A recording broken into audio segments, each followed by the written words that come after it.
everyone. Welcome back to the session. So let's move to the second part of the chapter, number system. So in the previous lecture, we have understood about how to represent a rational number on the number line. So let's do a quick revision about that. So we'll start with a question and I'll take two different type of question. One is negative and the other one is positive. ठीक है, तो जो पहला question है वो है -23/6, जिसको अगर मैं मिक्स्ड में लिखूं तो इट इज -3/5/6। अब यहाँ पे -3 का बेसिकली रोल क्या है, हमें ये बताने के लिए कि जो हमारा नंबर है वो -3 से और -4 की तरफ जा रहा है। -3 से स्टार्ट होके -4 की तरफ जा रहा है। इसका मतलब हमारा जो ये नंबर है वो -3 और -4 के बीच में आ रहा है। ठीक है, तो हम सबसे पहले नंबर लाइन ड्रॉ करेंगे। इस नंबर लाइन पे -4 और -3 के बीच का गैप थोड़ा ज्यादा रखेंगे ताकि हम उसको जूम करके दिखा सकते, एज इफ हम उसको जूम करके दिखा रहे हो। अब -3 का पार्ट खत्म, -3 का रोल यहाँ पे बस इतना ही है। Now the number left is 5/6। तो 5/6 ये बताता है कि जो हमारा -3 और -4 का गैप है उसको हमने टोटल 6 पार्ट्स में डिवाइड किया है। 6 पार्ट्स में डिवाइड करने के लिए हमें 5 लाइंस ड्रॉ करनी पड़ेंगी। तो अब मैं इनके बीच में 5 लाइंस ड्रॉ करूंगी, 1 2 3 4 5। ठीक है, 5 लाइंस ड्रॉ करने से मेरा जो गैप है वो 6 पार्ट्स में डिवाइड हो गया। Now the first gap is 1/6, 2/6, 3/6, 4/6, 5/6। Okay, so you can see here हमारे पास जो नंबर आ रहा है दिस इज -23/6। ठीक है, तो इस तरीके से हम अपना फर्स्ट पार्ट करेंगे। अब सेकेंड पार्ट ऑलरेडी हमें मिक्स्ड में कन्वर्ट किया हुआ दिया है, दैट इज मोर इजियर। इसमें हमें मिक्स में कन्वर्ट करना ही नहीं है, मतलब हमारा एक स्टेप रिड्यूस हो गया, 1/3/4। तो 1 का मतलब क्या है, 1/3/4 का मतलब है कि ये जो नंबर है वो 1 और 2 के बीच में लाई करेगा। ठीक है, 1 और 2 के बीच में लाई करेगा। Let's suppose this is a number line. हमारा जूम कौन सा पार्ट होगा, 1 एंड 2। ठीक है, देन 3 4 एंड सो ऑन। अब 1 का रोल खत्म, now we are left with 3/4। तो अगर मैं 3/4 की बात करूं तो 1 और 2 के बीच में हमारे पास 4 पार्टीशन होने चाहिए, 4 गैप्स होने चाहिए। 4 गैप के लिए मुझे कितनी लाइंस ड्रॉ करनी पड़ेंगी, 3 लाइन ड्रॉ करनी पड़ेंगी। तो मैं 1 2 एंड 3 3 लाइन ड्रॉ करूंगी। First will be 1/4, 2/4 and 3/4। So here it will be 1 3/4। ठीक है, तो इस तरीके से हमने राशनल नंबर को नंबर लाइन पे प्लॉट करना सीखा था। अब आज के लिए हमारा जो नेक्स्ट टॉपिक है वो है कि अगर मुझे किसी भी दो राशनल नंबर के बीच में मल्टीपल राशनल नंबर इंसर्ट करना हो तो हम कैसे करेंगे। ठीक है, that means we move to the type of question जहां पे आपको इस टाइप के क्वेश्चन मिलेंगे, insert 3 rational numbers, insert 6 rational numbers, and so this type of questions will be there. So let's understand how to insert. ठीक है, एक basic example देते हैं और समझते हैं। उसके पहले मैं आपको एक बात बता दूं, किसी भी दो रैशनल नंबर के बीच में इनफाइनाइट रैशनल नंबर्स होते हैं। ठीक है, किसी भी दो रैशनल नंबर के बीच में इनफाइनाइट रैशनल नंबर्स होते हैं। अब लेट सपोज हम एक एग्जांपल ले लेते हैं कि मुझे 1/2 एंड 1/3 के बीच में 3 रैशनल नंबर्स इंसर्ट करने हैं, 3 रैशनल नंबर इंसर्ट करना है। ठीक है, लेट सपोज मुझे ये करना, तो अब मैं कैसे करूंगी, 1/2 एंड 1/3 है। तो अब मैं सबसे पहले मैं चेक करूंगी क्या दोनों के डिनोमिनेटर सेम है। नहीं, डिनोमिनेटर तो डिफरेंट है, 1/2 है और 1/3 है। तो डिनोमिनेटर सेम करना पहला हमारा एजेंडा है। ठीक है, तो first step is denominator same करना।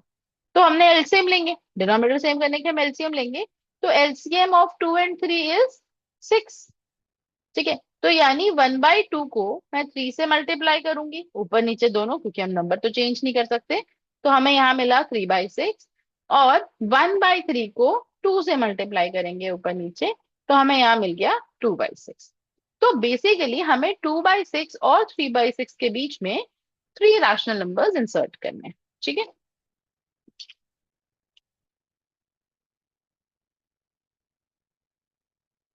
हमारे क्वेश्चन अब कुछ ऐसा हो गया कि हमें 2/6 एंड 3/6 के बीच में 3 रैशनल नंबर इंसर्ट करने।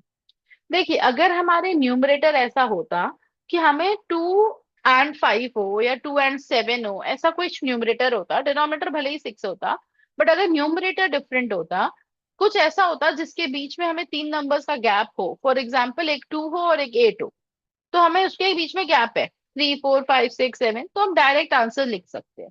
बट यहाँ पे आपको दिख रहा है कि एक जगह 2 एक जगह 3 है, इनके बीच में कुछ गैप ही नहीं है, और आपको कितने रैशनल नंबर इंसर्ट करने हैं? 3 रैशनल नंबर इंसर्ट करने हैं। तो आप क्या करेंगे? 3 से एक बड़ा नंबर क्या होता है? 4। आप 4 से सबको मल्टीप्लाई करेंगे, सिर्फ न्यूमरेटर को नहीं, सबको।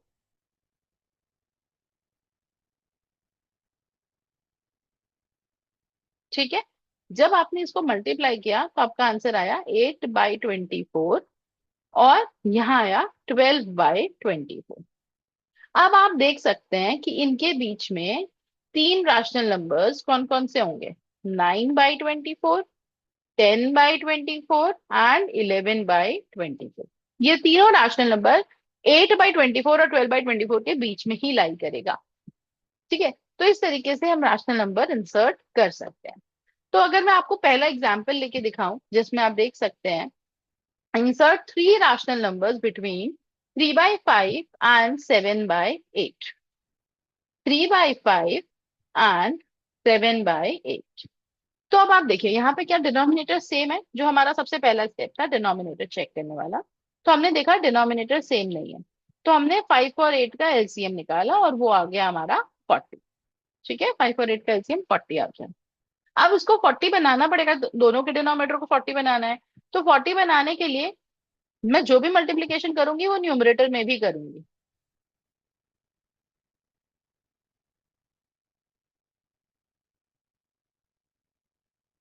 ठीक है, तो यहाँ आ गया मेरा 15/40 एंड 35/40।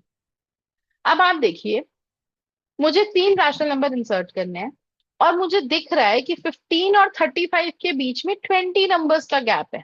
करेक्ट, 15 और 35 के बीच में 20 नंबर्स का गैप है। तो 3 इंसर्ट तो मैं आराम से कर सकती हूँ, मुझे मल्टीप्लाई करने की जरूरत ही नहीं है। तो मैं कोई भी 3 नंबर इंसर्ट कर सकती हूँ, that means I can say any 3 number. I can say 17/40, 21/40, 30/40। ठीक है, कोई भी 3 नंबर आंसर हो सकते हैं, और आपका आंसर जरूरी नहीं है कि आपके आंसर शीट से मैच ही करे, it can vary as well. तो परेशान मत होना कि मेरा आंसर गलत है। ठीक है, गलत नहीं होगा, आप कोई भी 3 लग सकते हैं। इनफैक्ट अगर आपने मल्टीप्लाई भी किया होता इसको 4 से ऊपर नीचे सबको, तो भी आप जो आंसर लिखते हैं वो भी सही होता। ठीक है, तो आप कर सकते हैं। ठीक है, I hope this is clear to everyone.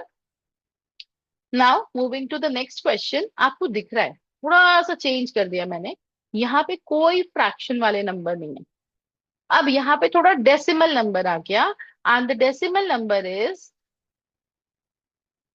2.1 and 2.4। मुझे इसके बीच में 6 रैशनल नंबर्स लिखने हैं, 6 रैशनल नंबर मुझे इसके बीच में लिखने हैं। ठीक है, तो I can write 6 rational number without doing anything. आप देखिए कैसे। सबसे पहला रैशनल नंबर जो मैंने लिखा है इसके बीच में 2.2, that is very clearly visible. 2.3, that is also very clearly visible. क्या मैं 2.25 भी लिख सकती हूँ? 2.2869 भी लिख सकती हूँ, 2.3548 भी लिख सकती हूँ, and I need one more, 2.3946। ठीक है, तो इन शॉर्ट मैंने आपको एक कॉन्सेप्ट बताया था कि अगर हमारे डेसिमल नंबर अगर हमारा टर्मिनेटिंग है तो वो एक रैशनल नंबर होता है, और अगर हमारा डेसिमल नंबर नॉन टर्मिनेटिंग है बट रिपीटिंग है, फॉर एग्जाम्पल मैं यहाँ पे एक और वो लिख सकती हूँ, that is 2.252525 and so on, that can be 2.25 पे बार। ठीक है, तो अगर हमारा रैशनल नंबर टर्मिनेटिंग, अगर हमारा डेसिमल नंबर टर्मिनेटिंग है तो भी इनके बीच में लाई करेगा, और अगर हमारा डेसिमल नंबर नॉन टर्मिनेटिंग है बट रिपीटिंग है तो भी रैशनल नंबर ही कहलाएगा। तो मुझे इनके बीच के रैशनल नंबर लिखने थे, मैंने इनके बीच का कोई भी 6 डेसिमल नंबर लिख दिया, बस ये ध्यान रखा कि या तो वो टर्मिनेटिंग होने चाहिए, या अगर वो टर्मिनेटिंग नहीं भी है, वो नॉन टर्मिनेटिंग भी है अगर, तो एटलीस्ट रिपीटिंग हो। अगर ये दोनों क्राइटेरिया फुलफिल कर रहे हैं, इसका मतलब वो रैशनल नंबर है। और मुझे इसके बीच में 6 लिखना है। आपको अगर मैं 10 बोल दूं तो आप 10 भी लिख देंगे, है ना। तो आप हो चुके हैं इस चीज में चैंप। ठीक है। तो अब जो मेरा फोर्थ क्वेश्चन स्क्रीन पे लिखा हुआ है उसको थोड़ा ध्यान से देख। How many rational number lies between 2 and 3? क्या मैं बता सकती हूँ कि 2 और 3 के बीच में कितने रैशनल नंबर लाई करेंगे? नहीं बता सकती। ठीक है। तो 2 और 3 के बीच में इनफाइनाइट रैशनल नंबर्स लाई करेंगे, काउंट नहीं कर सकते। आप बोलोगे मैम 2.1, 2.2, मैं बोलूंगी 2.11, 2.12, 2.59, बहुत सारे होंगे। फिर हम बोलेंगे 2.113, 2.1189, बहुत सारे होंगे। ठीक है। तो इसलिए अगर आपसे कभी भी पूछता है दो नंबर्स के बीच में कितने रैशनल नंबर हैं, आपका आंसर हमेशा यही होगा, इनफाइनाइट रैशनल नंबर्स होंगे। ठीक है।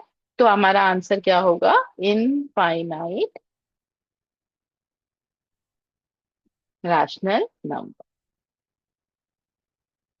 ठीक है। तो आई होप आपको ये वाला कॉन्सेप्ट भी अब अच्छे से समझ में आ गया है, how to insert rational numbers between any two given rational number. ठीक है। ओके। चलो अब हम आगे चलते हैं कॉन्सेप्ट पे। कुछ आपको क्वेश्चन में विदाउट दिख रहा है, विदाउट एक्चुअल डिविजन, मतलब डिवाइड नहीं करना है, आपको इसको डेसिमल में कन्वर्ट नहीं करना है, और बिना कन्वर्ट किए आपको बताना है कि ये रैशनल नंबर जो है वो टर्मिनेटिंग है या नहीं। मैम ये कैसा क्वेश्चन पूछ दिया आपने? टर्मिनेटिंग है या नहीं तो हम डिवाइड करेंगे तभी पता चलेगा। अगर रुक जा रहा है तो टर्मिनेटिंग है, नहीं रुक रहा है तो नॉन टर्मिनेटिंग है। नहीं, बिना डिवाइड किए भी हम पता कर सकते हैं। मैं आपको समझाती हूँ कैसे। देखिए, अगर आपका कोई भी राशनल नंबर है जो पी बाई क्यू के फॉर्म में है, तो आप क्यू को फैक्टराइज करो। ठीक है। अगर आपका क्यू का फैक्टर 2 आ रहा है, सिर्फ और सिर्फ 2 आ रहा है, सिर्फ 2 आ रहा है, ठीक है, या सिर्फ 5 आ रहा है, या 2 and 5 आ रहा है, मतलब 2 2 3 है, 5 1 2 है, ठीक है चलेगा। ठीक है। तो आपके नंबर, आपका जो नंबर है वो टर्मिनेटिंग। बट अगर इसके अलावा एक भी फैक्टर और आ रहा है तो वो टर्मिनेटिंग नहीं। मैं रिपीट करूंगी अपना कॉन्सेप्ट। मेरा rational number P by Q के फॉर्म में है। मैं अपने डिनोमिनेटर यानी क्यू को उठाऊंगी, उसको फैक्टराइज करूंगी, उसका प्राइम फैक्टराइजेशन करूंगी। जब मैं उसका प्राइम फैक्टराइजेशन करूंगी, मुझे उसके फैक्टर अगर सिर्फ 2 मिलते हैं, गुड टू गो है। सिर्फ 5 मिलता है, गुड टू गो है। और 2 and 5 मिलता है तो भी गुड टू गो। अगर ये तीन कंडीशंस में से कोई भी एक कंडीशन है, तो हम बिना सॉल्व किए बता सकते हैं कि हमारा जो रैशनल नंबर है वो टर्मिनेटिंग होगा। बट अगर एक भी फैक्टर एक्स्ट्रा है, फॉर एग्जाम्पल 2 3 5, ठीक है, तो हमारा रैशनल नंबर नॉन टर्मिनेटिंग होगा। ठीक है। चलिए पहला एग्जाम्पल लेते हैं और समझते हैं। देखिए, जो फर्स्ट है 13/80, मुझे 13 से कोई लेना देना नहीं है। ठीक है। मैं 80 उठाऊंगी, मैं 80 का प्राइम फैक्टर करूंगी। जब मैं उसका प्राइम फैक्टर करूंगी मुझे मिलेगा 2 की पावर 4 into 5। जब मैं 80 का प्राइम फैक्टर करूंगी तो मुझे मिलेगा 2 की पावर 4 into 5। अब इसके जो फैक्टर्स हैं उसमें सिर्फ 2 और 5 है, कोई और दूसरा फैक्टर नहीं है। तो बिना डिवाइड किए मैं बोल सकती हूँ कि इसका जो रिजल्ट आएगा वो टर्मिनेटिंग ही आएगा। ठीक है। सिमिलरली अगर मैं सेकेंड क्वेश्चन की बात करूं, सेकेंड क्वेश्चन में अगर मैं 24 का प्राइम फैक्टराइजेशन करती हूँ तो मुझे मिलेगा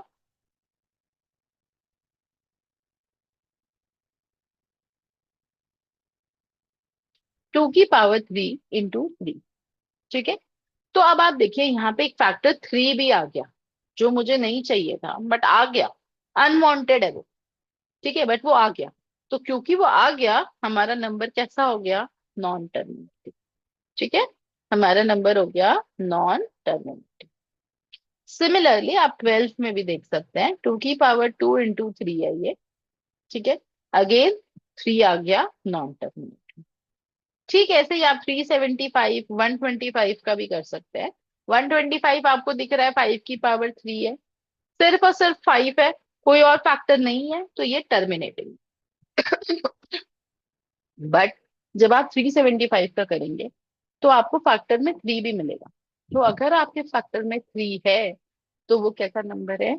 नॉन टर्मिनेटिंग। ठीक है, मतलब अगर आपके फैक्टर में सिर्फ 2 है, गुड टू गो है, सिर्फ 5 है, गुड टू गो है, 2 एंड 5 है, गुड टू गो है, बट अगर 2 और 5 के अलावा कोई और नंबर है तो वो नॉन टर्मिनेटिंग। ठीक है, तो हमने आज के लेक्चर में क्या क्या चीजें कवर की हैं, एक बार हम ब्रीफ कर लेते हैं। आज हमने पहले तो राशनल नंबर को कैसे नंबर लाइन पे रिप्रेजेंट करते हैं उसका रिवीजन किया, जो हमने फर्स्ट लेक्चर में पढ़ा था। आज के लेक्चर में हमने कैसे दो रैशनल नंबर्स के बीच में मल्टीपल रैशनल नंबर इंसर्ट कर सकते हैं वो सीखा, और बिना डिवाइड किए कैसे बता सकते हैं कि हमारा रैशनल नंबर टर्मिनेटिंग है या नहीं है, ये हमने आज सीखा। ठीक है, तो ये दो कॉन्सेप्ट्स हमने अपने इस लेक्चर में कवर किया है। ठीक है, ऐसे ही हमारे साथ बने रहे, आपको थर्ड लेक्चर भी मिलेगा। इस चैप्टर को हम डिटेल्स में कर रहे हैं, इसीलिए मैं शॉर्ट वीडियोस मल्टीपल डालूंगी ताकि आपको कंटेंट अच्छे से समझ में आए।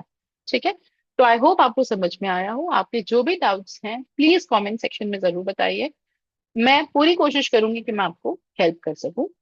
एंड अगर आपको वीडियो पसंद आई हो, अगर आपको लेक्चर समझ में आया हो, तो प्लीज वीडियो को लाइक करिए, ज्यादा से ज्यादा शेयर करिए और चैनल को सब्सक्राइब करिए ताकि आपको और ऐसी वीडियोस मिलती रहे। Thank you everyone.